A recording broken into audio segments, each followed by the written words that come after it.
These blues in my pocket, I look like a crip. Shit was crazy, bro went up like 80, came up off a zip, gon' go out blazing. Nigga try to play me, I'm coming off the hip.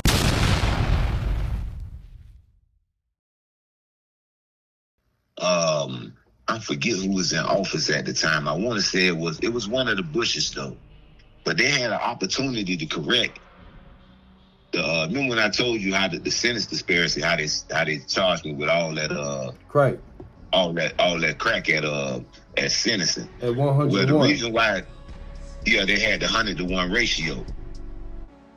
You never know about the 100-to-1 ratio or anything about the crack and cocaine disparity. Yeah, I know about that, but I never know they had a riot about it. Yeah, man. All them, it was about it was FCIs, it was USPs. Everybody went off at the same time, dog, all through the whole BOP. They called it 95 crack law rise, and I was involved in them.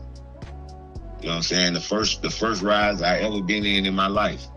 You know what I'm saying? And they had to bring the National Guard there to the regain control over the compound. And you know where I was at that time? Where? I was at the only FCI I ever been at in my life. I was at FCI Mariana in Florida.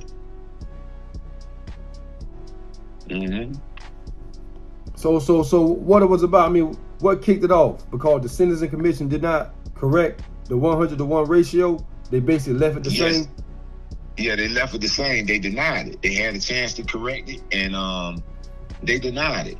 It had already went through the Senate, in the House, and now all the president had to do was sign off on it. So a lot of people was feeling like, you know what I'm saying, man, look, they finna let us go because they got all these people saying it's wrong. They proving that it ain't no difference. It's all us cocaine is cocaine. You know what I'm saying? Once you take out the things that you put in it, but these people had chose not to change it, bro. You know what I'm saying? And everybody, man, you know what I'm saying? Everybody snapped about that. Mm-hmm. And from there, what they did, those of us that was involved in those riots, man, they put us on what they called back then diesel therapy. And man, they sent us to all these different penitentiaries and just held us inside the what they call long-term holdover status. And they would just take us and put us in a hole and keep us back there, dog, on long-term holdover status till they was ready to take us to another USP and keep us in the hole there.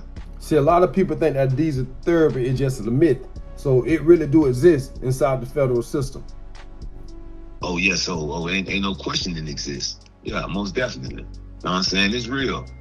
And anybody that been in the system back then, you know what I'm saying, all in any parts of the 90s, cause that's when it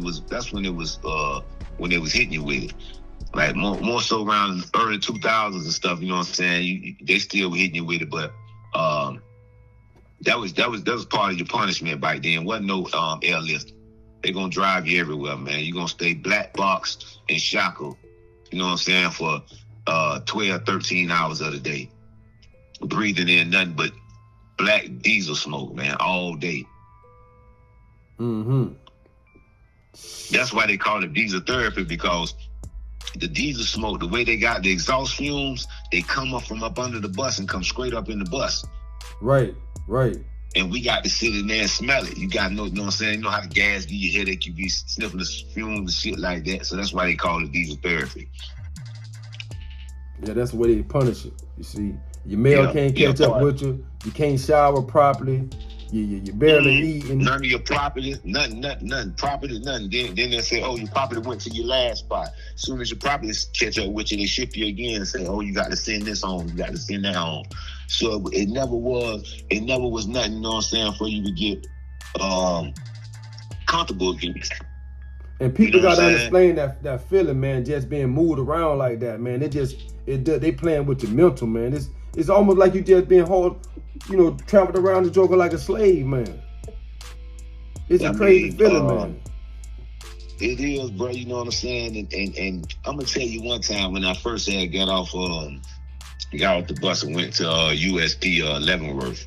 I hadn't been in population for about 3 years. They had me on lock, had me in in the hole. So Leavenworth was my first compound in about 3 years, right? Mm-hmm.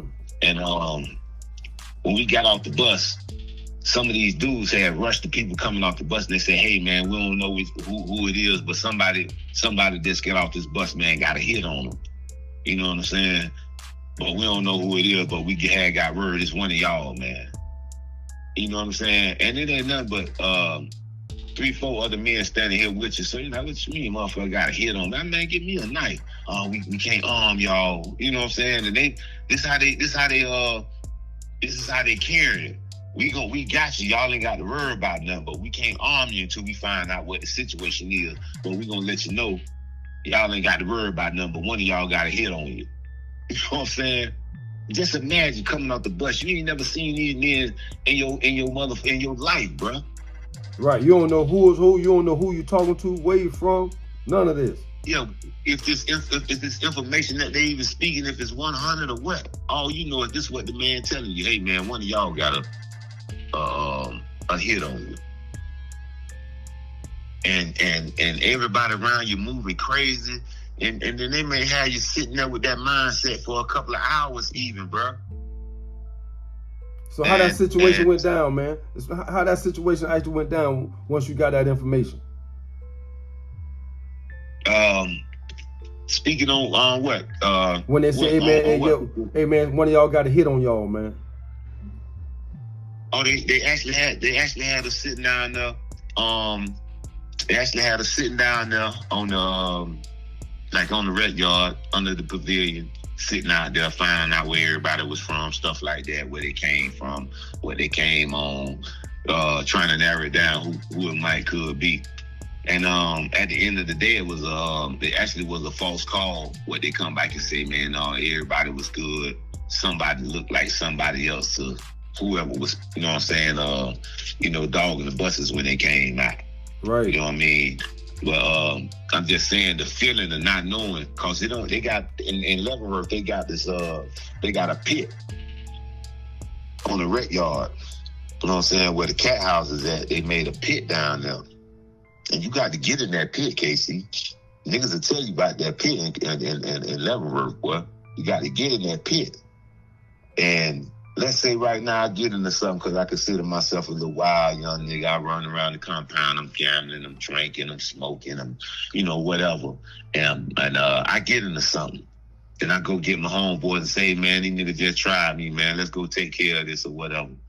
You know what I'm saying? Y'all make sure I get me a fat one or whatever. And then you go to the nigga, you think about fighting. And they say, nah, they don't do no fighting, nigga. I'm on this knife plate. Down our way, we ain't raised up, you know what I'm saying, fighting knife to knife every day. Right. You know what I'm saying? We a bump. Yeah, we raised fighting. We ain't raised pulling out knives on each other like the Mexicans do, you know what I'm saying, and all that stuff. But this is the atmosphere in prison. Ain't no fist fights in the penitentiary. You know what I'm saying? Niggas getting their jaws broke, heads split all day. But you better believe that knife play come at the end of it. Right. You know what I'm saying? And if you the individual that's scared of that knife, cause you got some real men that'll fight all day, but they don't want that knife play. Then his same homeboys that stood with him got to be the same ones that run him off the yard cause he dug that wreck, bro. That's the politics of the penitentiary, man. You know what I'm saying? And that's just one example of the politics, how they turn you against each other. I'm talking about time and time again. You know what I'm saying? And it really ain't no getting around it though. Mm-hmm. Cause you have a lot of good young niggas that got caught up in the politics, man, and it ain't turning out good for them, dog. You know what I'm saying? It ain't turning out good for them at all. And the mindset that I always had, I would rather be the one to do something to my homeboy, you know what I'm saying, than to watch another man do something to him from another car, and I got to walk past him after that.